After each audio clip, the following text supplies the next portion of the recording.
Más de 60,000 millones de pesos. Sí, 60,000 millones de pesos es lo que Ricardo Salinas Pliego le debe al SAT según juicios fiscales que ya perdió en tribunales.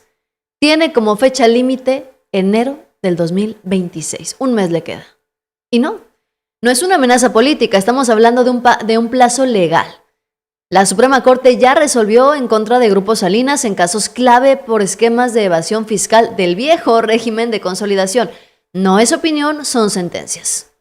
Mientras tanto, el gobierno confirma que si paga voluntariamente podría acceder a descuentos de hasta el 35%, o sea que ni siquiera le van a terminar cobrando todo. ¿Y qué pasa si no paga?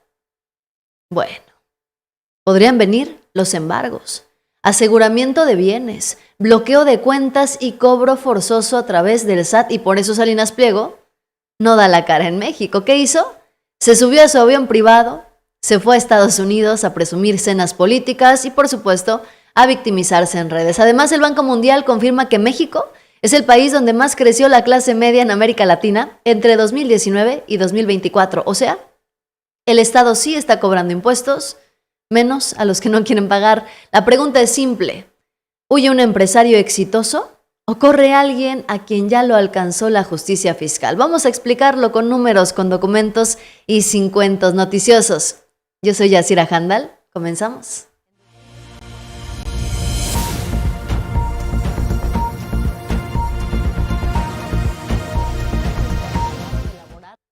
Toda una campaña ha empezado Ricardo Salinas Pliego, no solamente para autopromocionar su carrera presidencial, su carrera política, sino ahora para presumir la cena que tuvo en Mar-a-Lago con Donald Trump por invitación, dijo, de la Casa Blanca. Armó reportajes que se presentan ahora en todos los medios de comunicación que son de su propiedad. Así es como están difundiendo lo que ocurrió presuntamente en Mar-a-Lago, cuando en realidad tendríamos que ver qué hay detrás de todo esto. ¿Qué busca Salinas Pliego? Probablemente convertirse en una especie de Eduardo Verástegui, porque sí, muchos ahora están asustados por lo que podría pasar, los acuerdos que podría conseguir Donald Trump con Ricardo Salinas Pliego, pero recordemos que la posición que hoy tiene Salinas Pliego ya la tuvo Eduardo Verástegui hace unos añitos y no consiguió nada. Absolutamente nada, por más que fue de lambiscón con el presidente de los Estados Unidos, Eduardo Verástegui no consiguió ni siquiera conseguir su candidatura independiente, mucho menos consolidar un partido político, y bueno, ahora quedó como la burla nacional. ¿Será acaso es el mismo destino de Ricardo Salinas Pliego? El empresario mexicano Ricardo Salinas Pliego estuvo hoy en la Casa Blanca. Vino invitado por el presidente Donald Trump. Es un momento muy importante para el diálogo entre México y los Estados Unidos. Hace un año que entró el presidente Trump y su administración, y siempre es bueno como que intercambiar ideas y posiciones con las gentes claves de la administración Trump. La forma en la que el señor Salinas Pliego ve esta relación bilateral es positiva. Por eso es tan importante asegurarse que existen y se mantienen los puentes de diálogo y cooperación entre los dos países. Si uno se lleva bien con el vecino y establece un diálogo constructivo con sus vecinos y hay una relación respetuosa, pues el vecindario prospera y le va bien. Por contra, si uno se dedica a pelear con el vecino y a generar conflictos, al vecindario le va mal. Entonces yo estoy confiado en que a México y Estados Unidos les va a ir bien en la relación, porque es lo que nos conviene a ambos países. Le conviene a Estados Unidos que México esté bien, y a México le conviene estar bien con Estados Unidos por el mercado que representa. En todo esto existe una ventaja adicional. Tanto el señor Salinas como el presidente Trump tienen puntos de vista en común que les hacen ser empresarios, y eso les ayuda a entenderse muy bien. Obviamente él es mayor que yo, y él ha estado en política mucho más tiempo que yo. Entonces, en ese sentido, tiene una experiencia muy distinta, ¿no? Ahora sí, es correcto de que él ha sido perseguido políticamente, y yo también soy perseguido político en México por mis opiniones y por mis posiciones. Entonces, en eso creo que compartimos esa experiencia. A ver, tenemos que ir por partes, ¿no? Y para empezar tenemos que poner los pies en la tierra con datos, no con selfies, no con fotografías. Tenemos que arrancar reconociendo que Mar-a-Lago no es la Casa Blanca. Es un club privado, propiedad personal de Donald Trump. Aquí cena cualquiera que pague su membresía, una membresía que además ronda entre los $200 y $250,000 según registros públicos en Florida. Y ahí te van los datos clave. Ninguna reunión en Mar-a-Lago equivale a una reunión oficial de Estado. No hay actas, no hay acuerdos, no hay reconocimiento diplomático. El marketing político no es poder real. Ahora, el antecedente que los deja mal parados, pues ya lo sabes, porque ya vimos esa película con Eduardo Verástegui. Fotos con Donald Trump, eventos MAGA, bendiciones públicas, conferencias patrióticas. ¿Y cuál fue el resultado de Eduardo Verástegui? No consiguió la candidatura presidencial. No logró el registro de partido. No movió ni una sola estructura electoral seria, aún con todo el apoyo y el respaldo de Donald Trump. Y aquí te van los datos duros. En 2023, Verástegui no alcanzó ni siquiera el 1% de apoyo efectivo en encuestas nacionales serias. ¿Por qué? Porque Trump no hace políticos mexicanos. Trump usa a simpatizantes extranjeros como utilería. Y aquí está la clave que no te van a decir en TV Azteca. Cuando los problemas son legales y fiscales en México, se busca ruido internacional. El SAT no va a negociar en Florida. La Suprema Corte no sesiona en Mar-a-Lago. Y ningún presidente de Estados Unidos puede borrar los adeudos fiscales mexicanos. Y aquí está el dato demoledor. Ningún empresario mexicano que esté sólido necesita refugiarse en la política extranjera. La prueba es que Carlos Slim no lo hace, Grupo Bimbo no lo hace, Cemex no lo hace. Entonces, las selfies no pagan impuestos. Invitaciones que le hagan a Salinas Pliego tampoco van a cancelar las sentencias. Y aún así, bueno, Salinas Pliego emprendió toda una campaña para victimizarse y decirse perseguido político. Imagínense ustedes. Algo que cuenta mucho es que en su trabajo, Ricardo Salinas ha llegado a conocer muy bien a la comunidad mexicana que emigró a Estados Unidos. Lo que pasa es que en la cultura nuestra, el valor de trabajar para sacar a tu familia adelante es muy arraigado. Los mexicanos particularmente creemos que si trabajas y te esfuerzas y chambeas, te va a ir bien, vas a salir adelante. Y aparte es lo correcto éticamente, que no te den nada, tú trabajas. Finalmente, si México y Estados Unidos van a seguir beneficiándose mutuamente de su relación bilateral, es muy importante que en ambos lados haya certeza jurídica y seguridad para la gente y las empresas de los dos países. Todos estos sistemas socialistas de gobierno grande, lo que hacen es coartar la libertad y entonces coartan la innovación. La regulación está desbocada y en ese sentido yo creo que Trump ha hecho muy buen trabajo en desregulando un montón de cosas, ¿eh? Por eso aquí en Washington, como en todas partes a las que va, este empresario mexicano no deja de hablar de lo importante que es para México y Estados Unidos entender y asimilar el concepto de la libertad. La libertad no nada más es moralmente la única situación aceptable, sino que además prácticamente es el único sistema que da resultados. En libertad es cuando tú puedes innovar, puedes tomar riesgos, a veces te salen bien y ganas, o te salen mal y fracasas. Pero es esa innovación de prueba y error, continua, lo que genera la prosperidad de eso. En Washington, Armando Guzmán, Fuerza Informativa Azteca.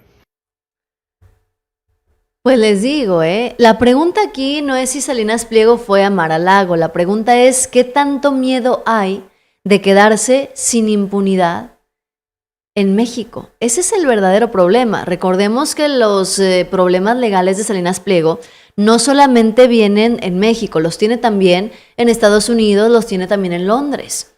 Y ahora dice que lo persiguen por sus ideas, pero tenemos que ver los hechos. Los adeudos fiscales de Grupo Salinas vienen de esquemas de consolidación fiscal usados legalmente durante años y declarados improcedentes por tribunales después. Y esto es importante.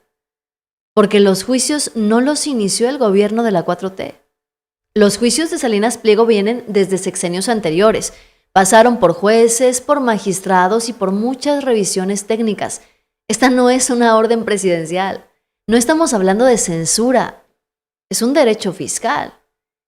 Les digo, Carlos Slim paga sus impuestos, FEMSA ya pagó, Bimbo ya pagó, los bancos pagan sus impuestos. ¿Y quién es el único que no lo hace? El que ahora viene y grita persecución. En México opinar no es un delito, pero no pagar impuestos sí tiene consecuencias y es a lo que se podría terminar enfrentando próximamente Ricardo Salinas Pliego. Consecuencias bastante graves. Y es que, a ver, dentro de las consecuencias que enfrentaría Ricardo Salinas Pliego, pues han empezado a circular rumores de cierre de varias de sus empresas. Ya vendió el equipo de fútbol que tenía y ahora Ricardo Salinas Pliego podría declarar en bancarrota a su empresa petrolera. Lo que hay que ver es si esto realmente es un tema de bancarrota, es un tema de que están quebrando sus empresas o simplemente es un artilugio legal que está implementando Salinas Pliego para decir que en México está en bancarrota y que no puede pagar los impuestos y quedarse así, impune, sin pagar ni un solo peso. ¿Por qué? Porque el límite de Salinas Pliego es en enero. Y si no paga en enero, entonces podrían llegar los embargos. Y antes del anuncio de los embargos, pues viene esto, que él está empezando a declararse en bancarrota y supuestamente a vender todas sus empresas. Escuchemos este reportaje. Se avecina la caída de Ricardo Salinas Pliego. Ahora su empresa de servicios petroleros, Typhoon Offshore Sapi, intentó declararse en bancarrota. La empresa de Grupo Salinas presentó una demanda de concurso mercantil voluntario el 12 de diciembre, con el objetivo de obtener protección legal ante un riesgo inminente de insolvencia y reestructurar sus deudas con sus acreedores. El propósito es pagar menos de lo que debe a sus acreedores, pero una jueza le negó el recurso. La magistrada federal de concursos mercantiles desechó el recurso sin ofrecer detalles públicos sobre los argumentos jurídicos que motivaron el rechazo de la demanda. La empresa aún puede apelar la decisión o presentar una nueva demanda. La compañía, que comparte domicilio con TV Azteca, atraviesa meses de crisis y mantiene sus estados financieros fuera del ámbito público, por lo que se desconoce el monto total de sus pasivos. Y aquí es donde entraría la pregunta, ¿no? Salinas Pliego se presume constantemente y se ha presumido constantemente como un empresario altamente exitoso, como alguien que incluso dijo alguna vez que antes era pobre y que con el trabajo de su esfuerzo, con las ganas que tiene, con su inteligencia, pues pudo salir adelante. Nos hemos ido dando cuenta que en realidad no fue exactamente como él dice, sino que más bien utilizó su privilegio, el amiguismo, el influyentismo y alianzas con los gobiernos en turno, porque sí, a Salinas Pliego no le gusta que el pueblo dependa, entre comillas, o reciba ayudas, apoyos sociales, programas sociales por parte del Estado mexicano, pero omite decir convenientemente que él y sus empresas durante décadas recibieron ayudas, apoyos y respaldo completo y absoluto por parte del Estado mexicano.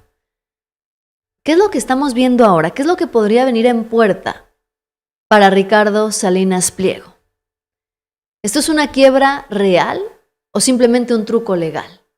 Esto es el manual clásico para no pagar impuestos. Aquí hay que poner orden, porque no todo lo que suena a quiebra lo es en realidad. Hablemos de la empresa Typhoon Offshore Sapi, ligada a Grupo Salinas, que intentó declararse en concurso mercantil el 12 de diciembre del 2025. ¿Cuál es el objetivo? Congelar los pagos, reestructurar las deudas y pagar menos de lo que debe. Sí, se le aplica al SAT y se le aplica a todos. Y aquí viene el dato clave. Una jueza federal rechazó la solicitud, no la aceptó, no la protegió y no le compró el cuento de la insolvencia.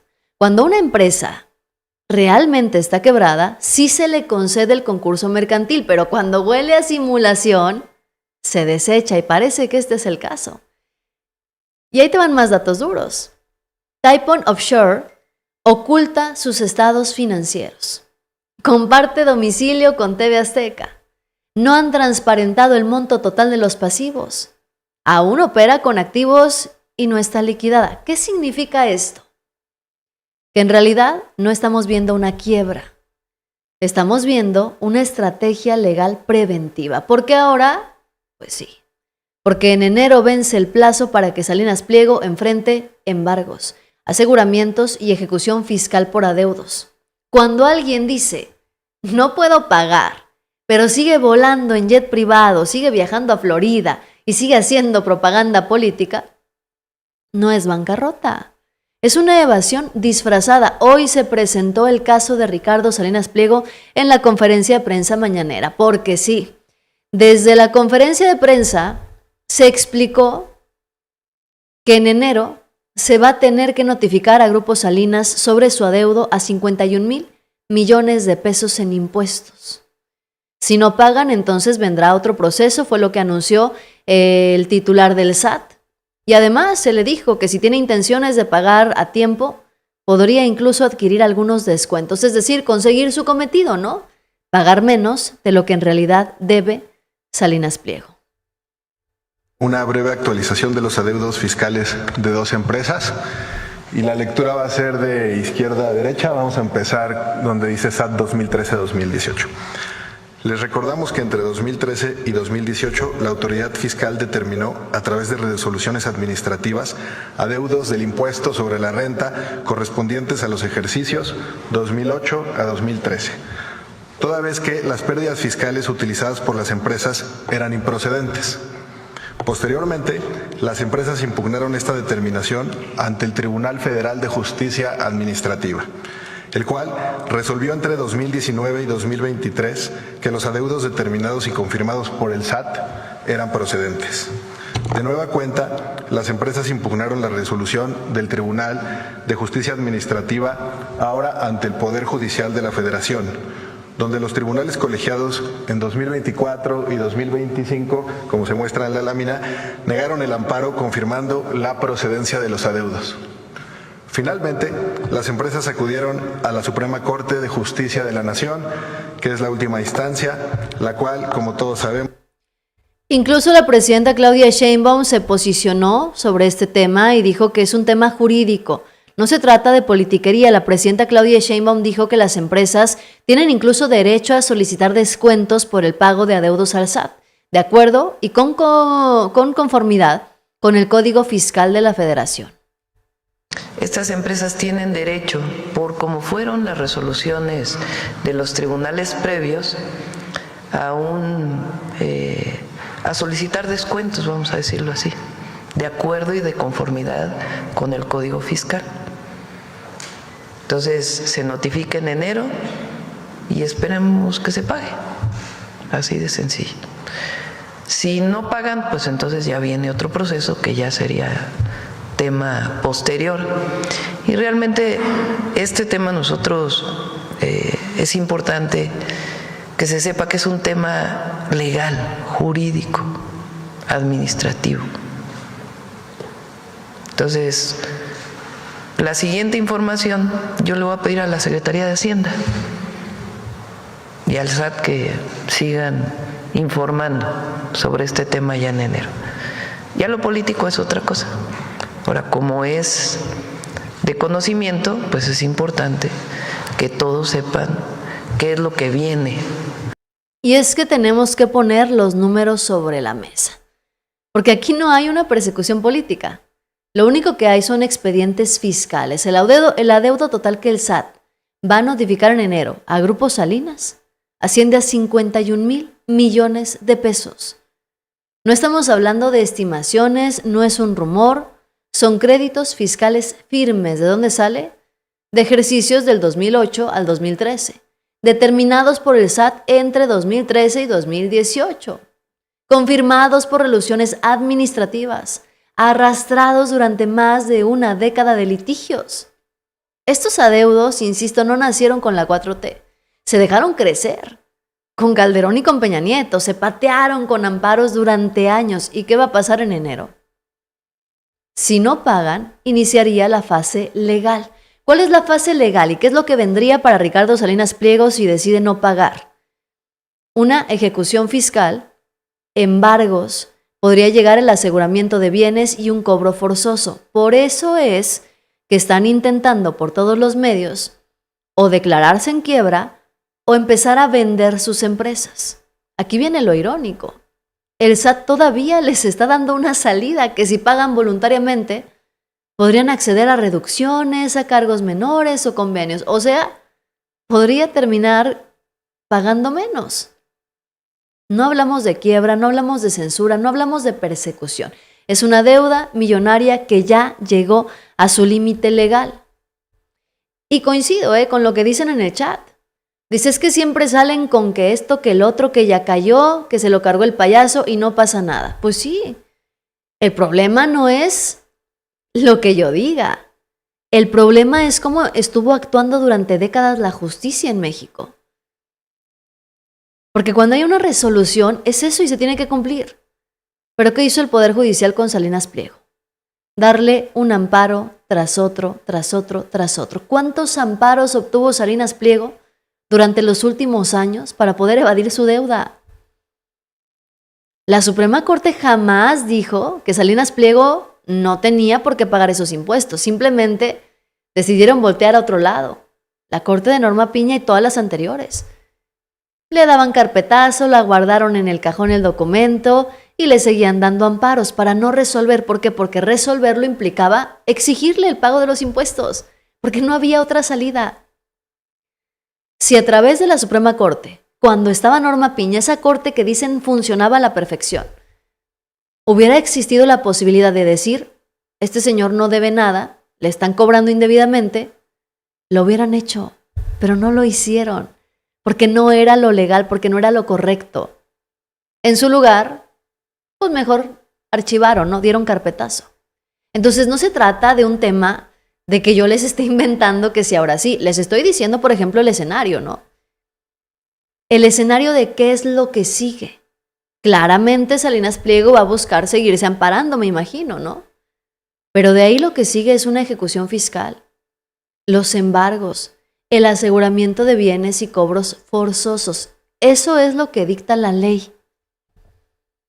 Ya de eso, a que Ricardo Salinas Pliego, a que sus empresas, a que el Poder Judicial o no sé quién quieran recurrir a otros tipo de situaciones legales para poder evitar hacer el pago y para poder evitar los embargos, bueno, ya es otra cosa muy distinta.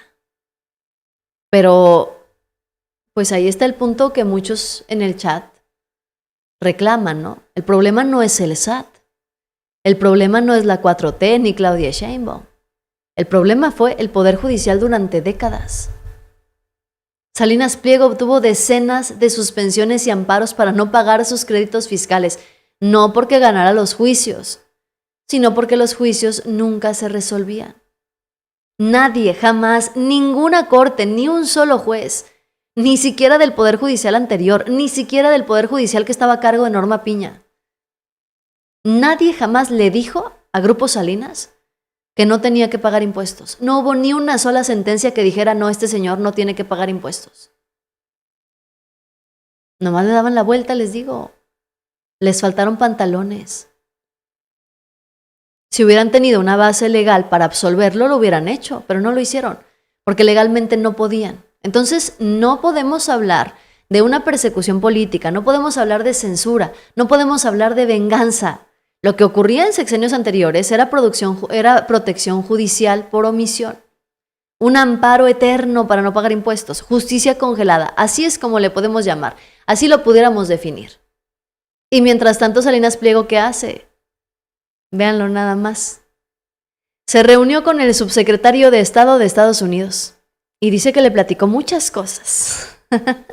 Presumió sus fotos, anda muy contento Salinas Pliego, qué bueno que ande muy contento. Vamos a ver cuánto dura también, pues ese contentillo que ahora tiene. Y ahora viene a escena un escándalo político. Un escándalo político sobre todo al interior de la Cuarta Transformación. ¿Por qué? Bueno, pues porque Gerardo Fernández Noroña acusó la traición al interior de Morena. Gerardo Fernández Noroña acusó que es Ricardo Monreal quien estaría haciendo todo para no desaforar a Alejandro Moreno. El escándalo estalló. Noroña lo señaló de manera directa. Monreal está operando para no desaforar a Alejandro Moreno. Fernández Noroña no le gusta nada tener como compañero de trabajo a Alito Moreno Cárdenas. Hace unos meses, todos lo recordamos, lo reportamos en vivo aquí, lo agredió a golpes en el Pleno del Senado de la República.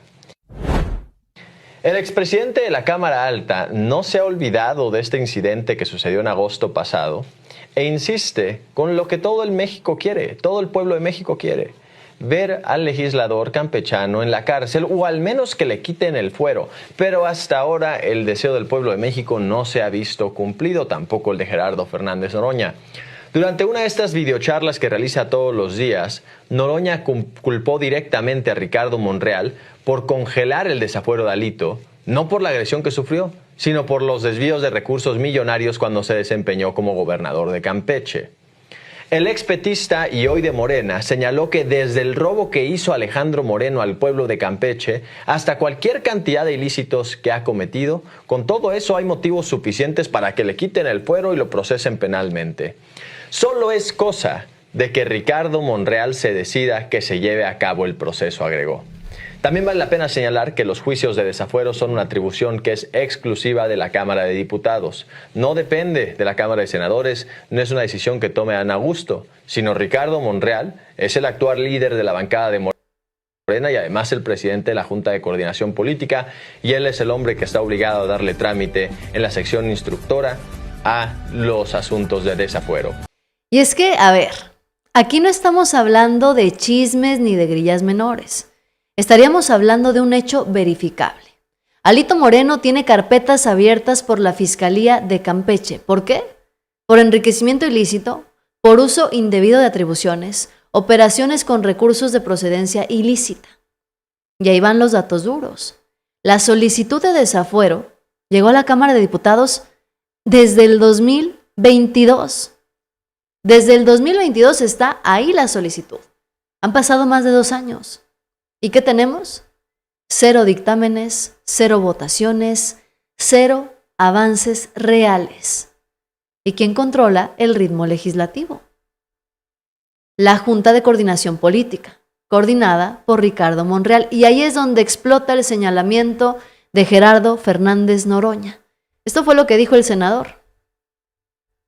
Desde el robo que le hizo Alejandro Moreno al pueblo de Campeche hasta cualquier cantidad de ilícitos que ha cometido, lo pueden llevar a la cárcel. Solo es cosa de que Ricardo Monreal se decida a que se lleve a cabo el proceso de desafuero. Pero ni siquiera Mancilla lo quita de la presidencia de la Comisión de Jóvenes, así es que ahí la llevamos. Hoy, con esta agresión que se dio en el Congreso de la Ciudad de México, espero que reflexionen sobre la necesidad de no dejar que esas cosas sigan haciéndose impunemente. Que digan misa, pues si lo dicen que es una dictadura, que no hay libertades, que no sé qué, que quién sabe qué, que pues lo dicen todo el tiempo, pues que digan lo que quieran.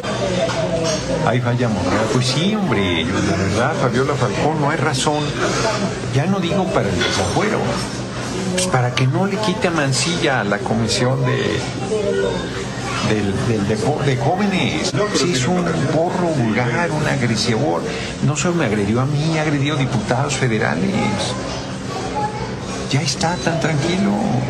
Se ha subido a tribuna a decirles barbaridades. La mayoría del grupo parlamentario Morena firmó que se le quite la comisión y Monreal no mueve un dedo. A mí me dijo Ricardo Monreal, sí, vamos a proceder. A mí me lo dijo hace mínimo 3 semanas. A mí. Mejor así que en mi cara me lo dijo. O sea, ¿le cree que le ve la cara a uno? Si eso no es correcto, diga, no vamos a hacer nada. No, yo tengo un acuerdo ahí, no. Tu visión yo no la comparto. Desde el robo que le hizo Alejandro Moreno. Aquí les digo, explota el señalamiento de Noroña. ¿Por qué? Porque no está acusando a la oposición. No acusa al PAN. Acusa desde adentro. Y es que, pues sí, Morena y aliados tienen mayoría y el desafuero debería ser una prioridad política. Y es algo que, si fuera prioridad, ya se hubiera votado. Pero no se vota, no se agenda, no se mueve. ¿Por qué importa esto?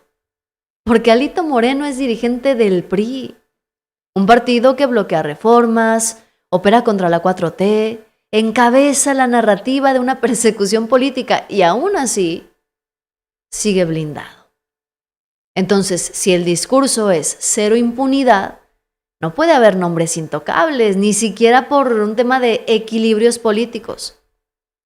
Cuando un senador de Morena, porque hoy Noroña es de Morena, dice que hay traición interna, bueno, podríamos incluso considerar este mensaje de Noroña como una advertencia. Ricardo Monreal ya anunció que, miren, ella no quiere seguir en la política. Él dice que terminando todo esto ya se va a dedicar nada más a la docencia. Y se va a salir de la política en medio de acusaciones serias y datos que la sostienen. Alejandro Moreno no es un acusado cualquiera.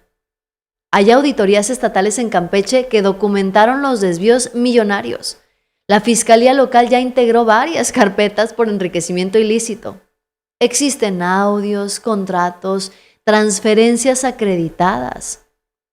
No es una opinión, todo esto es parte del expediente. ¿Quién decide que sí, que no avanza en San Lázaro?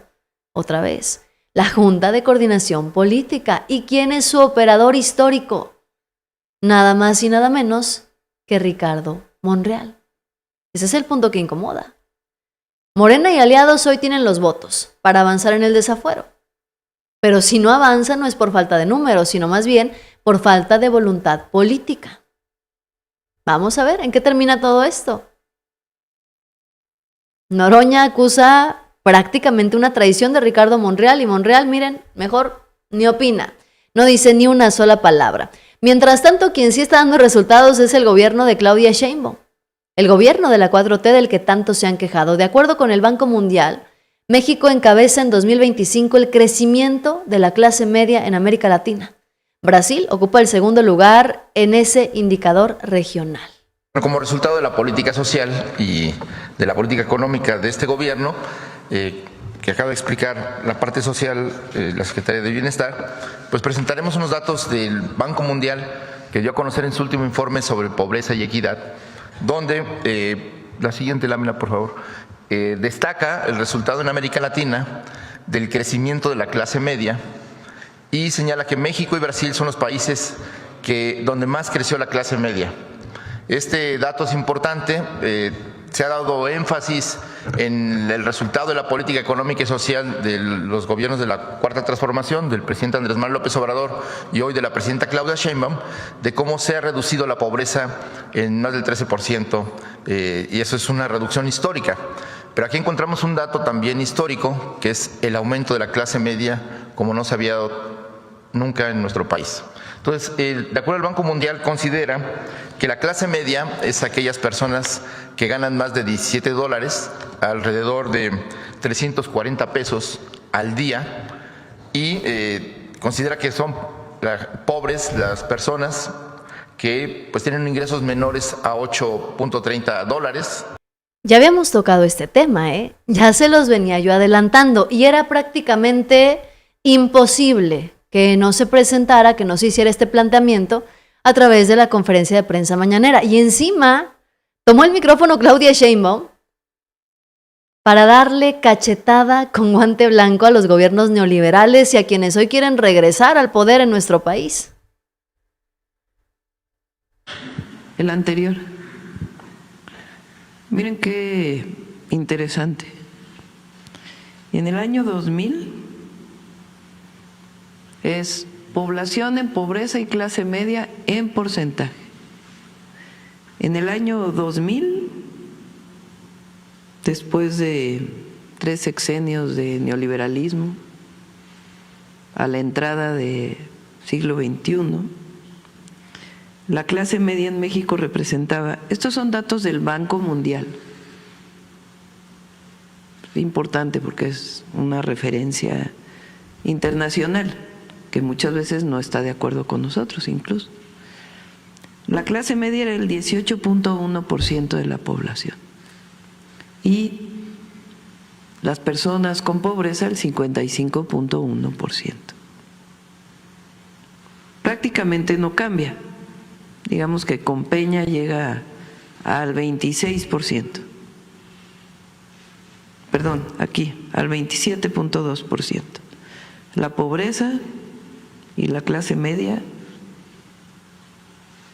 perdón, este es pobreza 35.3% y clase media 27.2%.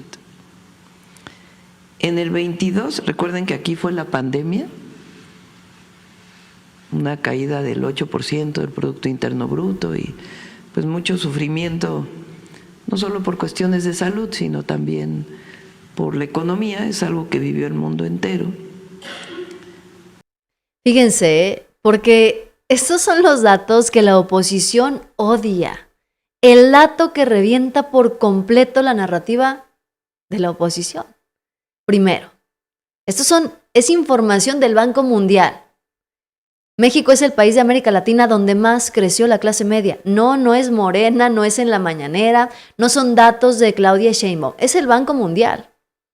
Ahora, la clase media en México pasó de 31.3% de la población en 2019 a 39.3% entre 2024 y 2025.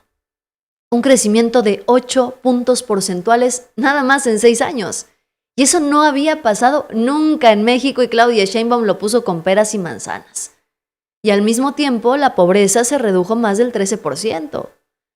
Entonces, estamos hablando de que no solamente salieron personas de la pobreza extrema, entraron a la clase media con ingresos superiores a los $17 diarios, que es el umbral que utiliza el Banco Mundial. La oposición dice que Morena regala dinero, que hay clientelismo, que hay populismo, pero los datos muestran lo contrario. Hay una movilidad social real, ingresos estables, menos pobreza y más clase media. Y mientras tanto, los gobiernos de ultraderecha que tanto presumen como Argentina con Milei, tienen salida neta de capitales, caída de inversión y contracción de la clase media.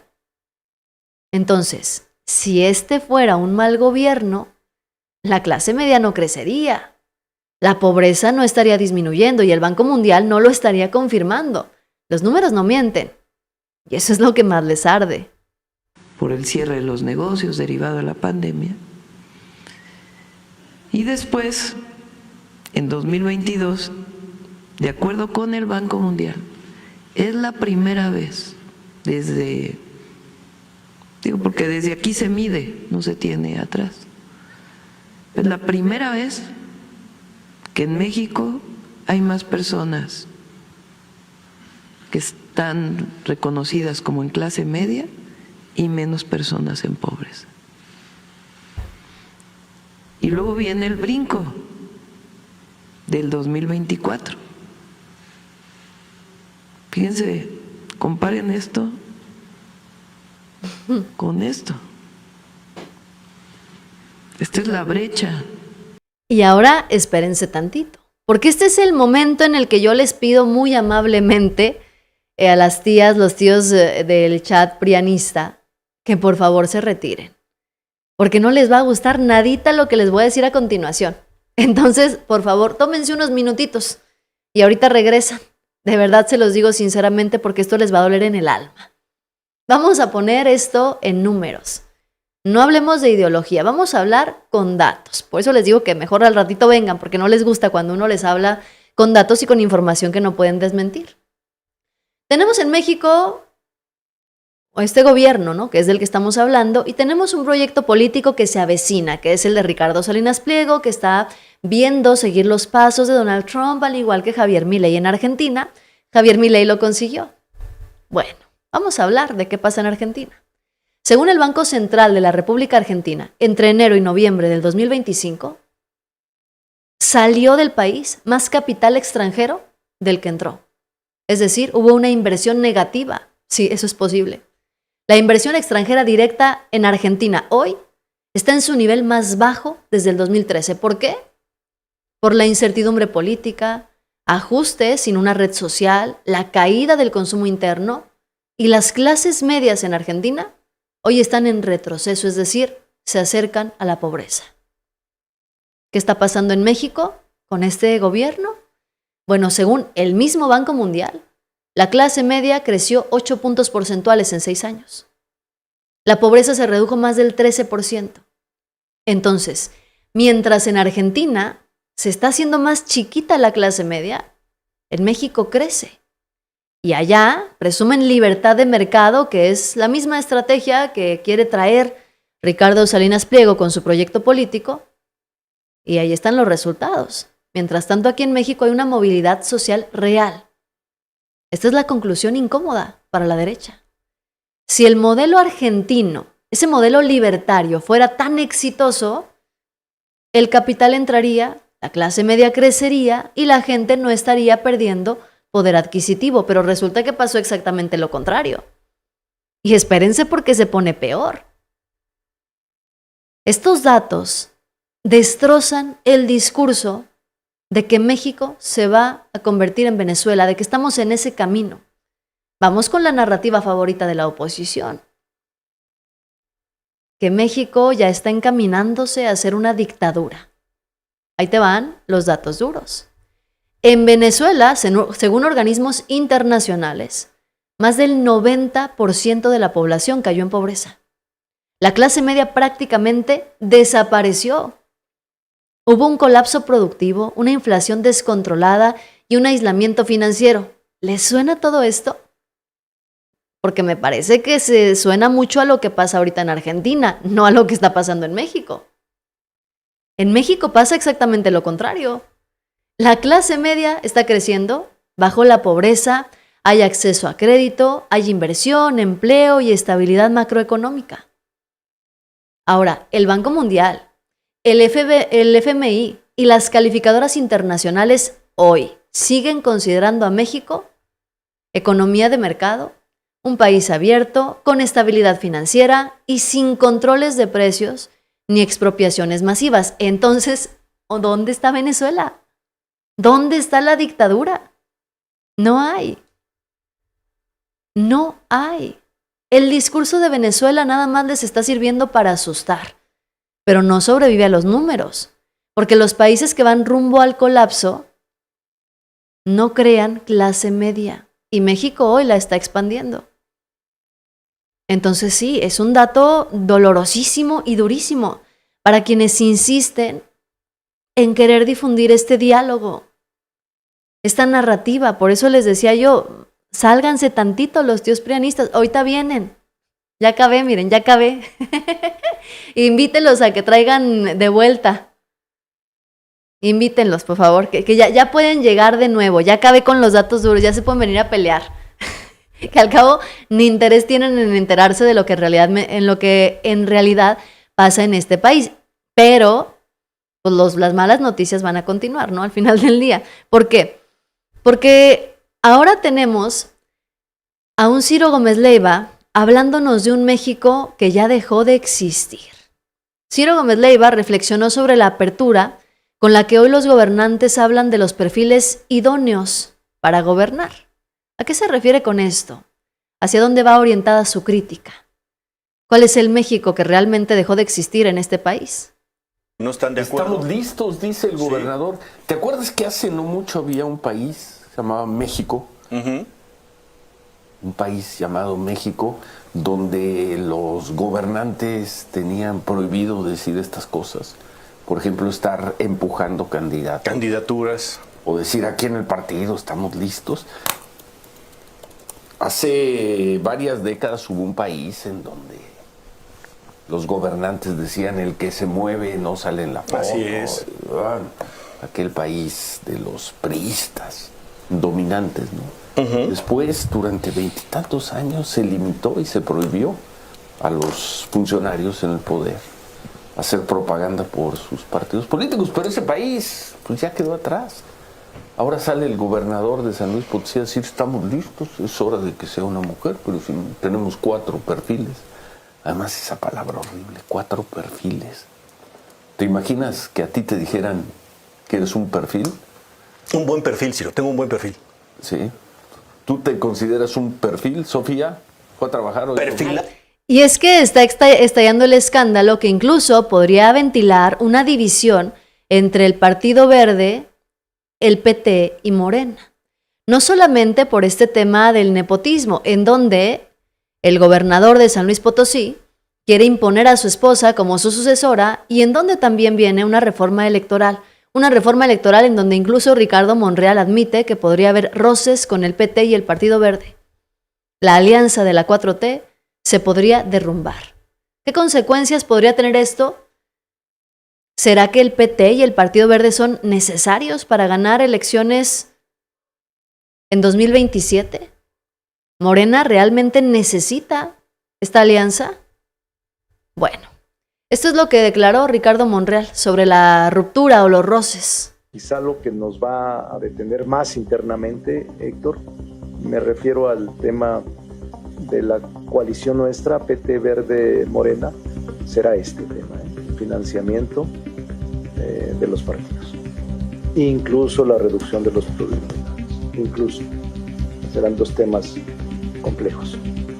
Ricardo Monreal reconoció que la reforma electoral generará tensiones en la coalición de Morena con el PT y el PBM. La iniciativa busca reducir financiamiento a partidos y disminuir legisladores plurinominales, lo que preocupa a los aliados del partido Guinda. El líder de Morena en la Cámara de Diputados previó una discusión álgida con sus aliados, especialmente, dijo, porque temen perder el financiamiento público que les ha permitido crecer electoralmente. También señaló como punto de tensión la reducción de diputados plurinominales, lo que afectaría directamente a las minorías. Monreal advirtió que se necesitarán horas de diálogo y negociación, pero dijo confiar en que lograrán acuerdos por el bien del país. Que quizá lo que nos va a detener más internamente, Héctor, me refiero al tema de la coalición nuestra, PT Verde Morena, será este tema, el financiamiento de los partidos, incluso la reducción de los plurinominales, incluso serán 2. Financiamiento y reducción de los plurinominales. A ver, vamos a empezar hablando de ese México que ya no existe, ¿no? Cuando Ciro Gómez Leiva habla del México que ya no existe, no está defendiendo la democracia. Extrañan el silencio, porque el México que ya no existe era ese donde el presidente decidía al sucesor en lo oscurito y ellos fingían que no sabían y que no se habían dado cuenta de nada. Donde los gobernadores obedecían órdenes y no rendían cuentas. Donde el famoso el que se mueve no sale en la foto no era una broma, era una regla. Fíjense, entre 1988 y 2000, el PRI ganó todas las gubernaturas, todas. No había una alternancia real. Los candidatos se destapaban desde Los Pinos y era algo que incluso nadie cuestionaba, ya era como muy normalito, ¿no? Ese México sí murió. Y qué bueno, ¿eh? Qué bueno. Porque hoy hay alternancia política, a pesar de que insisten en decir que vivimos en una dictadura, con una presidenta o un gobierno autoritario. La realidad es que hay alternancia.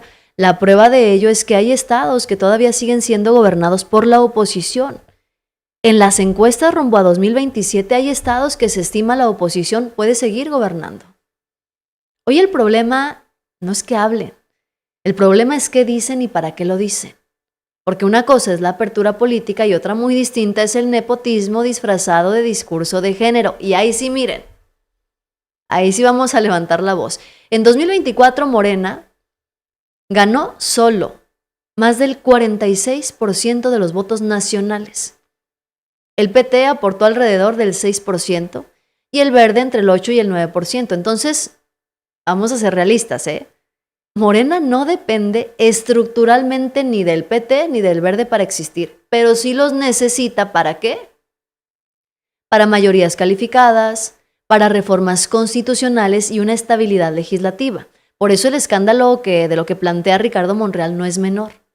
Si el Verde insiste en imponer esposas y el PT en chantajear con votos, la alianza no se va a romper por ideología, se va a romper por ambición. Y ese es el grave riesgo que hoy estaría enfrentando Morena. Es un debate que ya está sobre la mesa, ¿eh? El tema de la famosísima ley esposas ya está sobre la mesa. Y sí, en efecto, sale el gobernador de San Luis Potosí a decir, es que ya les toca a las mujeres. Es que no es un tema de nepotismo, es que hay que abrir el panorama, dice el gobernador. Que haber pronunciado el Congreso del Estado de 2021 con una ley para darle alternancia a San Luis Potosí. Tenemos 70, 80 años, más de 80 años con gobernadores hombres y por primera vez estamos en la posibilidad de poder tener una gobernadora mujer. En el partido la verdad que estamos listos ya con 4 perfiles, 4 mujeres. También estamos listos con hombres, no vamos a esperar si es hombre o mujer. Estamos listos con cualquier perfil. La verdad que contentos de que podamos tener una verdadera alternancia, que la lucha por las mujeres sea real y no sea simulada como muchas veces se ha hecho. Y quien no esté de acuerdo, bueno, pues entendemos su manera de quererse montar a una elección que no estaban preparados y que querían utilizar pues perfiles hombres o perfiles que no están preparados para poder gobernar un estado. Eso es entendible en todos lados y es una muestra de que no hay una preparación real para una elección. A ver, vámonos por partes, ¿no? Porque también el actual gobernador de San Luis Potosí, que hoy dice es que tenemos más de 80 años con gobernadores hombres, por primera vez podría llegar una mujer. Está ocultando varias cosas, no es una blanca palomita. Hay que recordar para empezar que el gobernador de San Luis Potosí no llegó por Morena, llegó únicamente por el Partido Verde y si no me equivoco también el PT respaldaron al gobernador. Morena perdió frente al Partido Verde en San Luis Potosí. ¿Por qué? Porque Morena tenía conocimiento de investigaciones previas de este señor. Sí, Guajardo, actual gobernador de San Luis Potosí, no es una blanca palomita. ¿Cuántas acusaciones de corrupción, de desvío de recursos tiene en su contra? Se le han abierto incluso carpetas de investigación. A él y a su papá cuando fueron alcaldes. Y ahora como gobernador ha enfrentado también muchas polémicas. Ahora, fíjense también, otro dato curioso. Esta reforma que se aprobó en San Luis Potosí para decir nada más van a ser mujeres las candidatas, fue aprobada con la ayuda, vean nada más el cinismo, fue aprobada gracias a que votaron a favor el PRI, el PAN, el Partido Verde y si no me equivoco hasta Movimiento Ciudadano. El único partido que votó en contra fue Morena. Para eso sí fueron aliados, ¿no? Para eso sí muy juntitos. ¿Por qué Morena votó en contra? ¿Porque no tenga candidatos? Por supuesto que no. Morena tiene candidatas mujeres. Tiene, por ejemplo, a Rosa Isela Rodríguez. Votó en contra porque va en contra de los principios y de lo que se difunde y del diálogo y la narrativa de la Cuarta Transformación, que es ir en contra del nepotismo. ¿Y saben por qué todos los legisladores de oposición votaron a favor de la iniciativa de este gobernador? Bueno, porque resulta que unos días antes de que se aprobara la iniciativa, pues el gober le regaló a los legisladores locales, les rifó en la posada camionetas, vehículos. ¿Quién sabe cuánto premio les daría en la posada? Que hasta la dirigente del PRI a nivel local en San Luis Potosí salió muy contenta a hacer un video y a presumir que se había ganado una camioneta. ¿A cambio de qué? ¿De aprobarle su reforma del nepotismo al señor Guajardo? Ahora, ¿Morena puede ganar en 2027 sin el Verde y sin el PT? Esa es la pregunta que nadie quiere responder en voz alta. ¿Morena necesita al PT y al Verde para ganar elecciones? Ahí es cuando nos vamos directamente a los datos duros. Tan solo Morena, como partido único, como solitos, ¿no? En la boleta, nada más Morena, tiene entre el 46 y 47% de la votación nacional. El PT, repito, tiene alrededor del 6%. Y el Verde entre el 8 y 9%. Entonces, Morena sí puede ganar elecciones sin ellos. Pero no se pueden garantizar las reformas constitucionales, que todavía faltan muchas, entre ellas la reforma electoral. ¿Qué significa esto rumbo al 2027? Que el PT y el Verde, para empezar, no son indispensables, pero sí están costando muy caros. Son caros políticamente, caros en concesiones y caros cuando empiezan con estas cosas como la ley esposas, el nepotismo disfrazado de paridad y, por supuesto, lo que es evidente, el chantaje legislativo. Ahí te va otro dato clave. En los estados donde Morena ha ido sin alianzas, los ha ganado. Está Baja California, Tlaxcala, Nayarit, Sonora y Tabasco. Morena no se cae sin el Verde ni el PT, pero si los conserva sin poner límites puede perder credibilidad. ¿Por qué? Porque engloba todo el movimiento de la Cuarta Transformación. Y perder la credibilidad en política cuesta más que un aliado. Lo peor del caso es que no es la oposición quien está poniendo en aprietos a la 4T, seamos claros. Ahora sí que el pleito viene desde adentro. Quien hoy tensa la cuerda es la misma alianza. ¿Por qué? Porque empiezan a chocar tres cosas peligrosas. La ambición personal. Gobernadores que quieren dejar a la esposa, al hermano, al primo como sucesores. Fíjense, México arrastra más de 70 casos documentados de intentos de sucesión familiar en cargos locales desde el 2000. Esto no es nuevo, pero ahora pues es que ya no pasa en silencio. ¿Qué más está en riesgo? La reforma electoral. Claudia Sheinbaum ya dijo qué es lo que quiere tocar, qué es lo que va a venir sí o sí en su propuesta de reforma electoral. Vienen los plurinominales, el recorte de financiamiento a los partidos políticos, los soples que quiere que se eliminen también, y el costo del sistema electoral, que es uno de los más caros que se tienen, no sé si en América Latina o a nivel mundial, pero es de los más caros. ¿Quién pierde con eso? El PT y el Verde, que viven del sistema actual. Y luego tenemos la advertencia de Monreal y el estallido de Noroña. Entonces, ¿qué viene para 2026-2027? La reforma electoral, el presupuesto y las reglas del poder legislativo. Aquí no caben discursos dobles. No se puede. Y el gobernador pues sigue defendiendo su postura, ¿no? El partido está fuerte, estamos listos, como les he comentado. Tenemos 4 perfiles mujeres, 4 perfiles hombres. Bueno, pues, a ver, tenemos Sonia, tenemos muchos perfiles. O sea, la verdad es que no vamos a esperar, te comento, a que si es hombre o es mujer. Lo único que sí te quiero decir es que si hay alguien que no está de acuerdo con que tengamos una mujer gobernadora, pues entonces era una farsa su lucha a favor de las mujeres y le tienen miedo a las mujeres realmente. Hoy es tiempo de mujeres, vamos a ir con mujeres. Es que a mí de verdad que a veces me sorprende la facilidad con la que dicen las cosas, así como hasta se indignan, como si la gente fuera tonta y no se diera cuenta de que en realidad quiere imponer a su esposa. Miren, en 2021, el Partido Verde y el PT, que fue quien llevó a este señor a la gobernatura, obtuvieron el 36% de la votación. Morena obtuvo el 31%. Sí, Morena perdió porque no quiso cargar con este perfil. ¿Por qué? Porque este señor tiene señalamientos previos, investigaciones por presunto desvío de recursos, carpetas abiertas cuando fue alcalde y también señalamientos que alcanzan a su círculo familiar, incluida su esposa. No es nada nuevo, nada inventado. Son expedientes que nunca se aclararon del todo, al menos no con Gers Manero. Vamos a ver si ahora la fiscalía de Ernestina Godoy abre estas carpetas. Y aquí vamos al corazón, les digo, del cinismo. La reforma que obliga a que solo mujeres puedan ser candidatas a la gobernatura en San Luis Potosí pues fue aprobada por toda la oposición. Nada más Morena votó en contra, pero no en contra de las mujeres, como dice el gobernador. Morena votó en contra del uso tramposo de la paridad para imponer familiares, porque les digo, Morena sí tiene mujeres competitivas en San Luis Potosí, con una trayectoria propia. ¿Qué es lo que huele mal? Esto que les decía.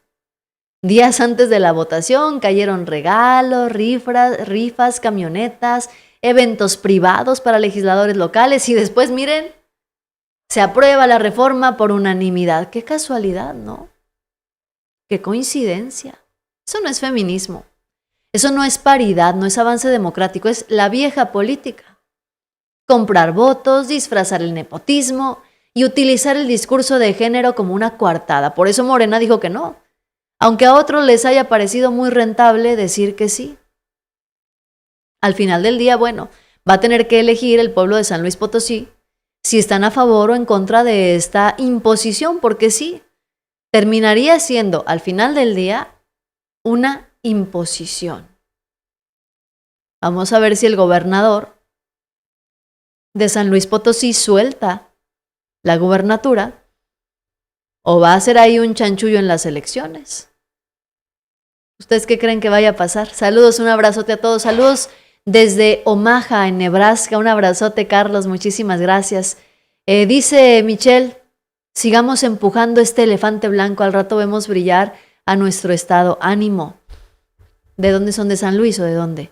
Por eso se creen tan indispensable el Verde y el PT. Pues es que ese es el problema, que ahorita se sienten indispensables. Siempre estuvieron siendo partidos satélites y ahorita se sienten poderosos porque son necesarios para aprobar las reformas constitucionales.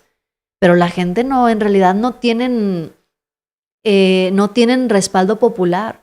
Les digo, el PT y el Partido Verde en San Luis Potosí nada más tuvieron no en San Luis Potosí, creo que en general, tienen entre el 6 y el 9% de la votación. O sea, Morena puede ganar solo, elecciones, diputados, senadores, gubernaturas, sin problema. Pero para tener mayoría calificada en esta democracia que tenemos, pues se necesita que haya varios partidos que estén de acuerdo con el mismo proyecto, pues. Y lo que corre peligro es otra vez, igual que en el sexenio de López Obrador, la reforma electoral. Un abrazote, Roberto, hasta San Luis Potosí. Un abrazote de verdad, con mucho cariño. Pues bueno, noticiosos, denle like, suscríbanse y compartan para llegar a más personas. Gracias por acompañarme como siempre. Yo soy Yasira Handal y en un ratito los espero con más información. Bye bye.